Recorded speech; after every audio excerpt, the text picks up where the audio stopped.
Also joining us on the phone is attorney and author Shari Karney. Shari was sexually abused by her father as a child and can certainly give us some unique insight into this case. Thank you both for joining us. Shari, let me begin with you.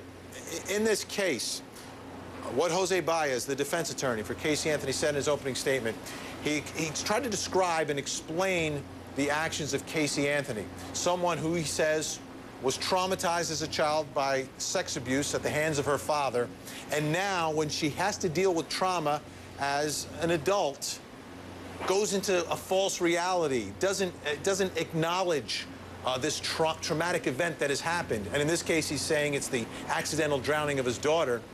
From your perspective, which is so unique, something that I can't share with you, but I want to hear from you. Do you think there's any credibility or chance of credibility for someone to have a defense mechanism like that? You've been sexually assaulted as a child, so when you have to deal with trauma later on in life, you create a different reality and you suppress that traumatic event? You know, Vinny, and thank you for having me on the show. It's a real privilege. I do believe that a victim of child sexual abuse lives in a dual reality. One reality is that you come from a perfect family and everyone loves you, and the other reality is the truth, which is you've been sexually abused. It's very possible that the way a woman or a survivor deals with the trauma of sexual abuse is to repress the truth, repress memory.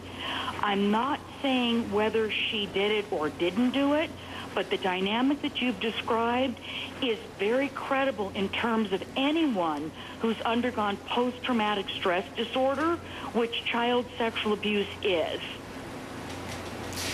And just to clarify, would someone who suffered from this also have a tendency to suppress any types of trauma? And what I'm saying is if something else happens later on in life, not suppressing the sexual abuse, but suppressing that next traumatic event, whether it's the death of a loved one or something else that happens. You know, I believe that they will, because it's the defense mechanism you use to stay sane and to keep yourself safe.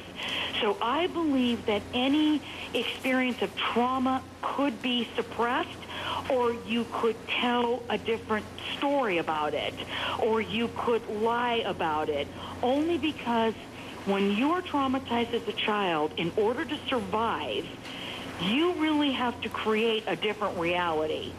And I think it's possible. I have not seen it in a murder case where a sexual abuse victim ends up murdering their own child and then tells 3 different versions of it and then may suppress the truth about it. But I think it is possible. It's like a Vietnam War veteran or an Iraqi war veteran. When they come home and they experience trauma, they will deal with trauma very similar to how the body survived dealing with trauma before. That's a great analogy. That's a great analogy, Shari. I want to play for you, for both you and Michelle. I want to play some of this interaction to get your take on it.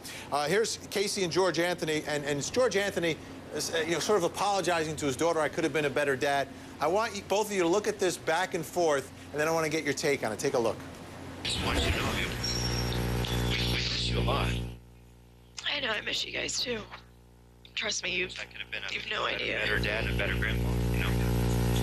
Dad, God, I can't say this enough to you. You've done everything that you possibly can, and you are the best father. And by far the best grandfather that I've ever met.